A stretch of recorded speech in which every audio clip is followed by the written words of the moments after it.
नमस्कार, मी मिलिंद भागवत. न्यूज 18 लोकमत विशेषमध्ये आपल्या सगळ्यांचं स्वागत. वाराणसीमध्ये ज्ञानवापी मशिदीच्या पाठोपाठ आता मथुरेतील शाही ईदगाह मशिदीच्या प्रकरणात न्यायालयात याचिका दाखल झाली. ईदगाह मशीद परिसरात श्रीकृष्ण जन्मभूमी असल्याचा दावा याचिकाकर्त्यांकडून करण्यात आला. मशिदीची 2.25 एकर जमीन परत द्यावी अशी मागणी सुद्धा करण्यात आली. ही याचिका यापूर्वी कोर्टानं फेटाळून लावली होती. मात्र गुरुवारी कोर्टानं ही याचिका दाखल करून घेतली.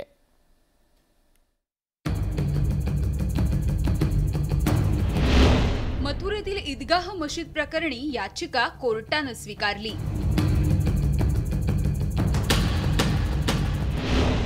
मशिदीच्या परिसरात श्रीकृष्ण जन्मभूमी असल्याचा दावा. ज्ञानवापी पाठोपाठ श्रीकृष्ण जन्मभूमीच्या वादाला सुरुवात. मथुरेतील श्रीकृष्ण जन्मभूमीच्या वादात गुरुवारी जिल्हा न्यायालयानं एक महत्त्वाचा निकाल दिलाय. मथुरेतील श्रीकृष्ण जन्मस्थळावर शाही ईदगाह मशीद बांधण्यात आल्याची याचिका स्थानिक कोर्टामध्ये करण्यात आली होती. ही याचिका जिल्हा न्यायालयानं दाखल करून घेतली आहे. खरं तर यापूर्वी ही याचिका कनिष्ठ कोर्टानं फेटाळून लावली होती. त्याविरोधात याचिकाकर्त्यांनी जिल्हा न्यायालयात पुनर्विचार याचिका दाखल केली. त्यावर सुनावणी करताना जिल्हा न्यायालयानं याचिका दाखल करून घेतली आहे. त्यामुळे आता या प्रकरणाच्या सुनावणीचा मार्ग मोकळा झालाय. आज कोर्ट में रिवीजन को स्वीकार कर लिया गया है. रिवीजन स्वीकार हो गया है और अब ये केस वापस लोअर कोर्ट में आकर के इसका ट्रायल चलेगा.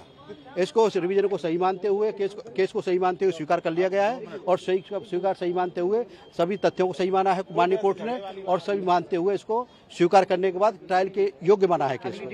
अगली डेट तो लोअर कोर्ट में पता चलेगी. अब ये लोअर कोर्ट में फाइल आएगी, पत्रावली यहाँ आएगी और लोअर कोर्ट में पत्रावली आने के बाद में इसकी स्थिति मालूम पड़ेगी. या प्रकरणी वकील रंजना अग्निहोत्री सहित 6 जणांनी याचिका दाखल केली आहे.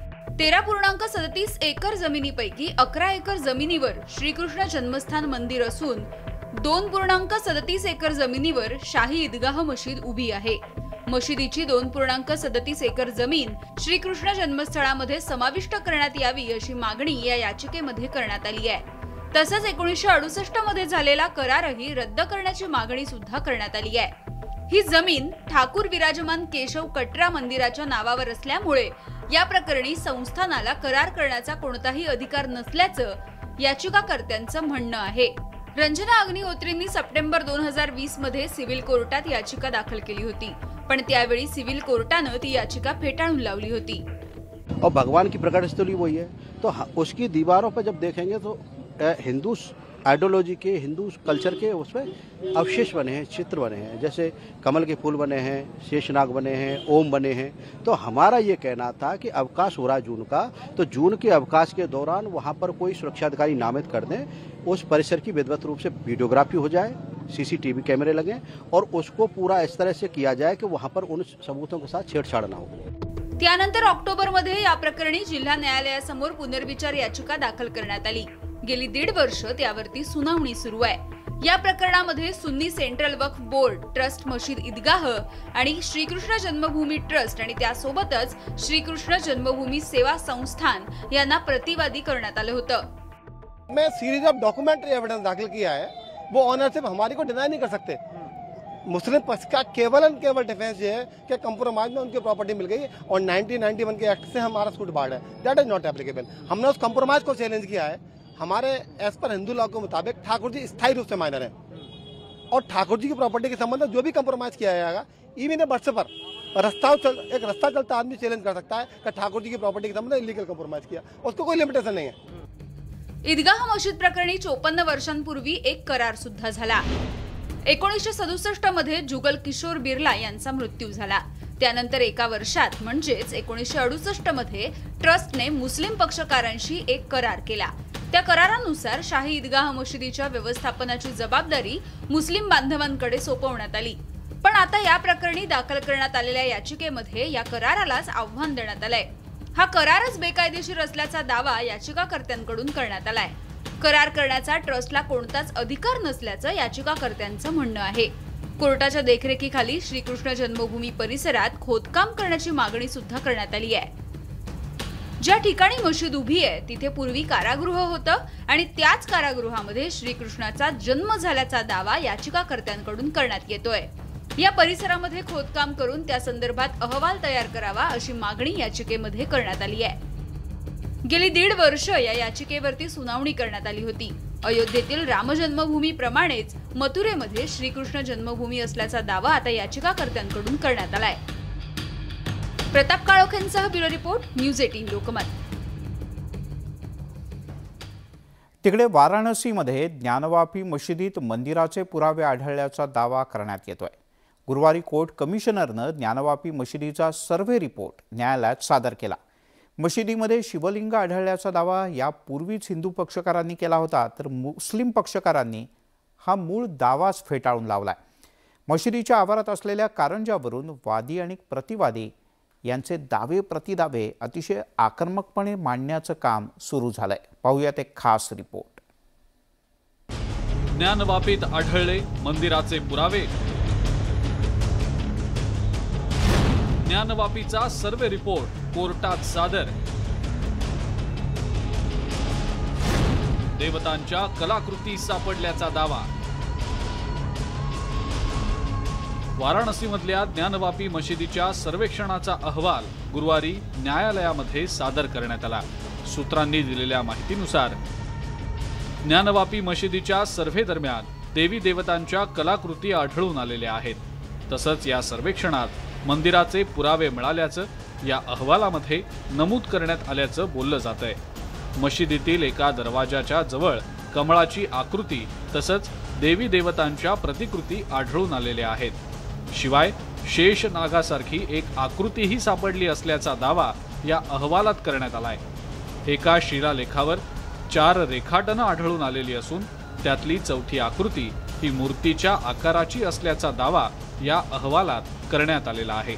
दिवे लावण्यासाठीची जागा आणि मंदिरात फुलं ठेवण्याचं स्थानही आढळून आल्याचं या अहवालात नमूद करण्यात आलेलं आहे। ज्ञानवापी प्रकरणी कोर्ट नियुक्त कमिशनर अजय मिश्रा यांनी अहवाल सादर केलेला आहे। निष्पक्ष बिना किसी भेदभाव के जो वादी द्वारा बतलाया गया, जो प्रतिवादी द्वारा कहा गया, पूरी चीज़ें एकदम बिना भेदभाव के रिपोर्ट में हमने दे दी है। माननीय न्यायालय ने जो हम लोगों को बहुत बड़ी जिम्मेदारी दी थी कि वहाँ का सर्वे कमीशन करने के लिए, जो कि हम लोगों ने 14 तारीख, 15 तारीख, 16 तारीख 3 दिन हम लोगों ने कड़ी धूप में और एकदम तहखाने में घुस करके, गंदगी में घुस करके जो हम लोगों ने आज 3 दिन वहाँ सर्वे किया गया और बड़ी ईमानदारी से कि जिसे वादी पक्ष और प्रतिवादी पक्ष सभी को साथ में लेकर के चलते हुए कि कहीं से कोई किसी के ऊपर कोई उंगली न उठे, हम लोगों ने बहुत ही निष्ठा से सर्वे रिपोर्ट तैयार किया है। कोर्ट कमिशनरनं 12 ते 15 पानांचा हा अहवाल कोर्टासमोर सादर केलाय। सूत्रांनी दिलेल्या माहितीनुसार या परिसरात खोदकाम केल्यास सत्य बाहेर येईल असं नमूद करण्यात आलंय। सर्व्हे दरम्यान वजूखान्यातील कारंजाला पाणी पुरवठा करणारी पाईपलाईन आढळून आलेली नसल्याचं अहवालात म्हटलंय। या कारंजाला केवळ एक छिद्र आढळून आलेलं असलं तरी त्यावरून तो कारंज आहे हे सिद्ध होत नाही असा अभिप्राय या अहवालात दिला गेला आहे। सर्वेक्षण पथकानं याविषयी मशीद प्रबंधन समितीकडे चौकशी केली असता कारंजाची पाईपलाईन दाखवण्यामध्ये ते अपयशी ठरल्याचं म्हटलंय।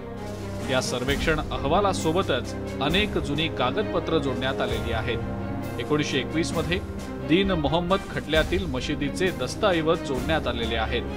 त्या परिसरात एक बेलाचं झाड असल्याचा त्यामध्ये उल्लेख आढळतो। मात्र आता ते झाड तिथं आढळून आलेलं नसल्याचं अहवालात नमूद करण्यात आलंय। या अहवालात जुन्या महसूल विभागाच्या कागदपत्रांचा सुद्धा समावेश करण्यात आलेला आहे।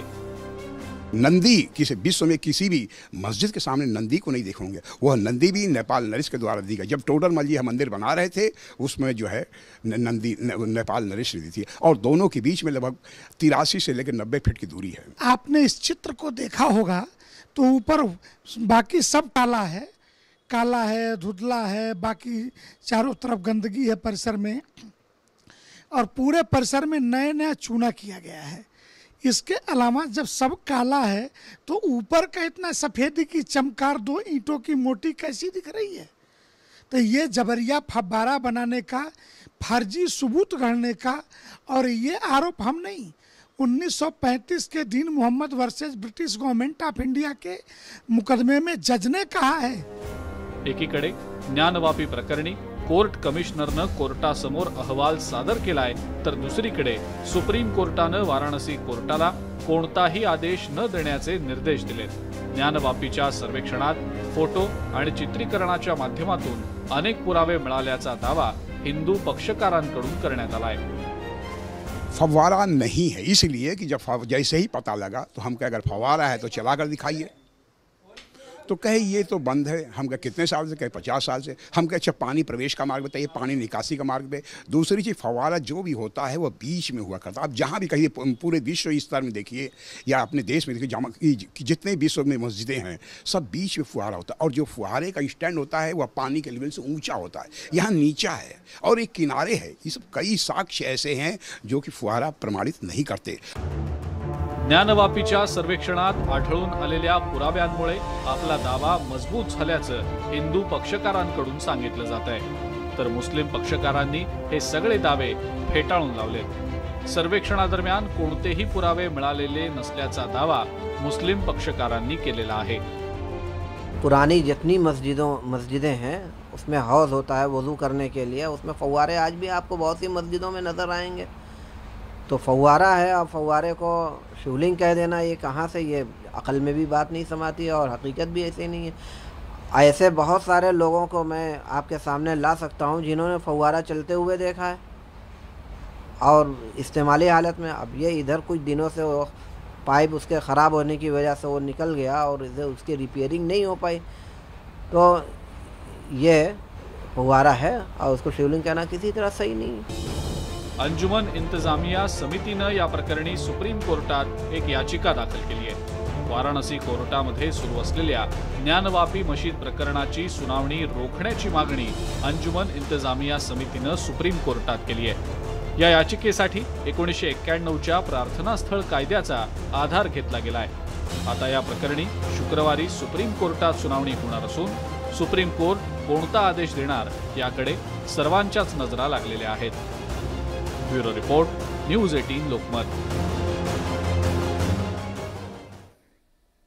तिकडे वाराणसीतल्या याच ज्ञानवापी मशिदीच्या संदर्भात जे सर्वेक्षण करण्यात आलं त्याचं व्हिडिओ शूटिंग सुद्धा केलं गेलं, हे सगळं कोर्टात सादर करण्यात आलंय। सूत्रांनी जी माहिती दिली त्यानुसार या रिपोर्टमध्ये मंदिराचे पुरावे स्पष्टपणे आढळले, तसंच रिपोर्टच्या सोबत काही जुनी कागदपत्र सुद्धा जोडण्यात आले।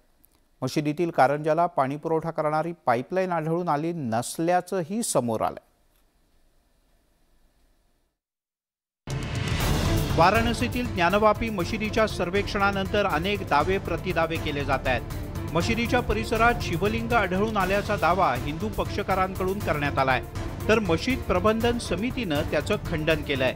वाराणसीच्या कोर्टानं दिलेला सर्वेक्षणाचा आदेश 1991च्या केंद्राच्या प्रार्थना स्थळ कायद्याच्या विरोधात असल्याचा दावा मुस्लिम पक्षकारांच्याकडून केला जातोय, तर हिंदू पक्षकारांच्या म्हणण्यानुसार ज्ञानवापी प्रकरणात 1991चा कायदा लागूच होत नाही। अंजुमन इंतजामिया समितीनं याच कायद्याचा आधार घेत ज्ञानवापीच्या कारवाईला सर्वोच्च न्यायालयात आव्हान दिलंय। ज्ञानवापी सर्वेक्षणानंतर आता केंद्र सरकारच्या प्रार्थना स्थळ कायद्याची सुद्धा सगळीकडे चर्चा सुरू झाली आहे। हा कायदा 1991 मध्ये देशातील वादग्रस्त धार्मिक स्थळांच्या संदर्भात बनवण्यात आला। या कायद्यानुसार 15 ऑगस्ट 1947 पूर्वी अस्तित्वात असलेल्या कोणत्याही धार्मिक स्थळांना इतर धर्मांच्या धार्मिक स्थळांमध्ये परिवर्तित करण्यास बंदी घालण्यात आली होती। या कायद्यात 7 कलम असून 3ऱ्या कलमानुसार सध्याच्या काळातील कोणत्याही धार्मिक स्थळाच्या स्वरूपातील संरचनात्मक बदलाला मनाई करण्यात आली आहे। या कायद्याचं उल्लंघन करणाऱ्याला 3 वर्षाची शिक्षा आणि आर्थिक दंडाच्या शिक्षेची तरतूद करण्यात आली होती। याच कायद्याच्या कलम 5 नुसार अयोध्येतील रामजन्मभूमीचं प्रकरण वेगळं करण्यात आलं होतं आणि त्यामुळेच सर्वोच्च न्यायालयाला त्यावर निर्णय देता आला। ज्ञानवापी प्रकरणी वाराणसीच्या कोर्टानं प्रार्थनास्थळ कायद्याचं उल्लंघन केल्याचा दावा मुस्लिम संघटनांकडून केला जातोय। इसमें पर्सनल बोर्ड का फैसला बिल्कुल सही है कि उसने एक लीगल सेल बना करके पूरे मामले की मॉनिटरिंग के लिए जो 1991 में जो एक्ट बना है उस एक्ट की रोशनी में तमाम इबादत गाहों की हिफाजत के लिए अगर वो तहरीक चला रही तो उसका वेलकम करते हैं। एकीकडे 1991च्या कायद्यावरून दावे प्रतिदावे केले जात आहेत, तर दुसरीकडे ज्ञानवापी मशीद परिसरात शिवलिंग आढळून आल्याचा दावा हिंदू पक्षकारांकडून पुन्हा पुन्हा केला जातोय। मशिदीतील वजूखाना परिसर हा पूर्वीच्या काळी उदय तीर्थ असल्याचा दावा हिंदू पक्षकारांकडून करण्यात आलाय। पहली बात तो वो जो बोल रहे हैं तथ्य के आधार पे वो चीज़ होना चाहिए। मुगल कालीन शासन में जब इन्होंने हिंदू मंदिरों को तोड़ के और इन्होंने मस्जिद बनाई और कितनी बार उसको तोड़ा है ये हम सबको पता है। और फाउंटेन होने की बात है, वैज्ञानिक तर्क पे अगर उसको निकालेंगे वो फाउंटेन कहीं से कहीं तक नहीं है। फाउंटेन उस टाइम पे फाउंटेन के लिए भी किसी न किसी चीज़ की ज़रूरत रहती है, उसमें ऐसा कभी भी प्रमाणित नहीं हुआ है कि फाउंटेन है। कहने के लिए तो लोग बहुत सारी बातें बनाते हैं, लेकिन वो है शिवलिंग। फाउंटेन को चेक भी किया गया, उसमें जो होल किया गया वो 6 इंच का महज है, लकड़ी डाल के चेक किया गया, तो इससे प्रमाणित होता है कि वो है तो शिवलिंग ही। बाकी फैसला जहाँ तक है वो कोर्ट का काम है, संविधान का काम है देना। और ये भी पूरी तरीके से हिंदू निश्चिंत है कि फैसला हिंदुत्व के ही तरफ आएगा। ज्ञानवापीतील वजूखाना परिसरात शिवलिंग आढळून आल्याचा दावा याचिकाकर्त्यांनी केलाय। पुराणात सुद्धा ज्ञानकुंडाचा उल्लेख असल्याचा दावा याचिकाकर्त्यांच्या वकिलांनी केला आहे। जहाँ तक ये न्यूज़ में हम देख रहे हैं और जैसा हमको भी इसमें पता चल रहा है कि शिवलिंग मिला है कुछ ऊंचाई का 4 फुट या 12 फुट के बीच में, लेकिन ये तो सच्चाई है, इसमें तो कोई छुपा हुआ चीज़ है नहीं, ये सब दिखता है। और जैसे कि हमने भी आज दर्शन किए अंदर, तो हमने भी देखा जो नंदी जी महाराज का जो रखी गई हैं उनका जो मतलब फेजिंग है टुवर्ड्स मस्जिद की तरफ है। शिवलिंगी है ये, मतलब हम क्या, ये हमारे पुराण भी कहते हैं और वो शिवलिंगी है, वो हमारी आस्था है। और बाकी आगे जांच में सारी चीज़ें सामने आ ही जाएंगी। और जिस तरीके से ये चीज़ मिला है इसको सभी को सम्मान करना चाहिए, किसी भी पक्ष का आदमी हो, हिंदू हो मुसलमान हो, उससे कोई मतलब नहीं है। अगर कोई चीज़ मिल रही है और जिस तरीके से मान्यता है हिंदुस्तान में शिवलिंग की, तो वो शिवलिंगी है, इसको हम सभी लोग मानते हैं। जब पश्चिमी दीवार आप यहीं से अभी देखेंगे, आप मंदिर के सामने खड़े हैं, पश्चिमी दीवार है, आप पश्चिमी दीवार देखिए ना, पूरा साक्ष्य समझ में आ रहा है मंदिर का। और जो स्ट्रक्चर खड़ा हुआ नीचे है जो मंदिर का बनता है वो पूरा मंदिर का है, तो उसमें कहना ही क्या है। लेकिन अब लोग कह रहे हैं कि नहीं वो मस्जिद है, मस्जिद है। तो भाई पक्ष विपक्ष दोनों होता है, वादी प्रतिवादी। गुरुवारी वाराणसीच्या कोर्टात कोर्ट कमिशनरनं आपला अहवाल सादर केला। आता सर्वोच्च न्यायालय या प्रकरणात कोणता निर्णय देतंय याकडे सगळ्यांच्या नजरा लागलेत। Bureau report, news 18 Lokmat. अर्थात ओवेसीसह अनेक जण मुळात न्यायालयाचा हा आदेशच त्यांना अयोग्य वाटतो। न्यायालय आता जेव्हा पुढचा अंतिम आदेश देईल इथली भिंत काढण्याचा किंवा बाकीचा, त्यावेळेला ओवेसी किंवा अन्य मुस्लिम पक्षकार या विषयातले, ज्ञानवापीच्या विषयातले काय भूमिका घेतात हे पाहणं सुद्धा अतिशय महत्त्वाचं आहे। पाहूया। न्यूज 18 लोकमत विशेषमध्ये घेऊयात एक छोटासा ब्रेक आणि ब्रेक नंतर आपण भारताची कायमच खोड काढणाऱ्या, खोडसाळ आणि नादान अशा चीनच्या संदर्भातली एक महत्त्वाची बातमी पाहणार आहोत।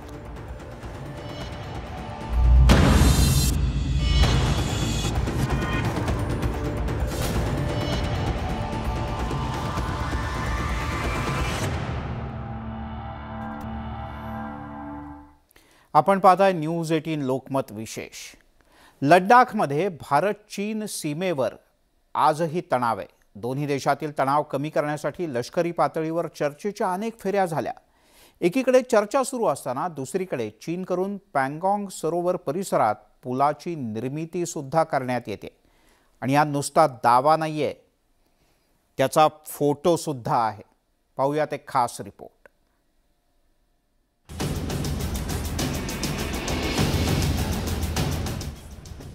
भारत चीनच्या सीमेवर लडाख परिसरात पुन्हा एकदा चीनी सैन्याच्या हालचाली वाढलेत। तसंच पेंगॉंग सरोवर परिसरात चीनने एका पुलाचं बांधकाम सुरू करून कुरापत काढण्याचाही प्रयत्न केलाय। आपल्या सैनिकांना कमीत कमी वेळेत पँगॉंग परिसरात पोहोचता यावं यासाठी चीनने हा पूल बांधल्याचं बोललं जातंय। अलीकडच्या काळात या पुलाची निर्मिती झाल्याचं दिसून आलंय। उपग्रहानं टिपलेल्या छायाचित्रामुळे चीनचा हा सगळा धक्कादायक प्रकार उघडकीस आलाय। खरं तर गेल्या 2 वर्षांपासून लडाखमध्ये भारत आणि चीनच्या दरम्यान तणावाची परिस्थिती आहे। गलवान खोऱ्यात 2 वर्षांपूर्वी भारत आणि चीनच्या सैन्यामध्ये हिंसक संघर्ष झाला।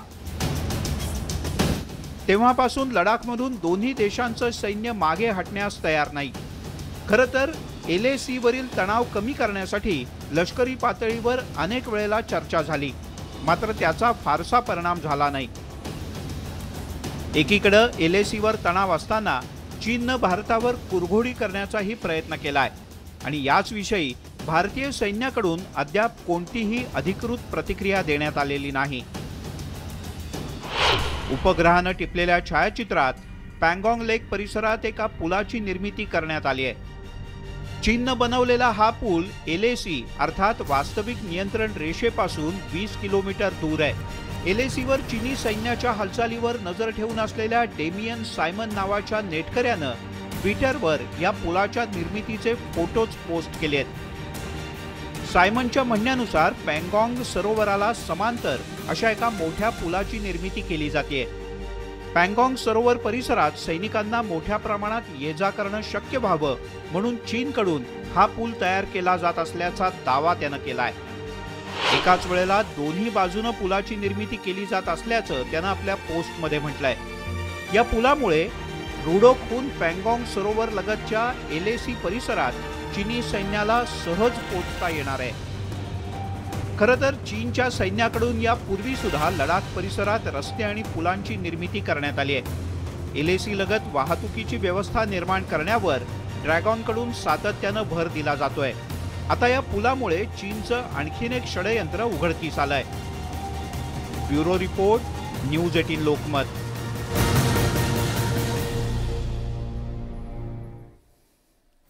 तेव्हा चीन जेव्हा जेव्हा संधी मिळतं ना तेव्हा तेव्हा भारताची खोड काढण्याचा प्रयत्न करतं, पण यावेळेला पुलाची निर्मिती केली जाते, सैन्याला आणलं जात नाही, कारण गेल्या वेळेला चीनने भारताकडून चांगलाच मार खाल्ला होता, तो चीन विसरलेला नाही। न्यूज 18 लोकमतमध्ये आता इथेच थांबूयात। थोड्याच वेळात काही खास बातम्या प्राईम टाईममध्ये घेऊन येते माझी सहकारी प्राजक्ता।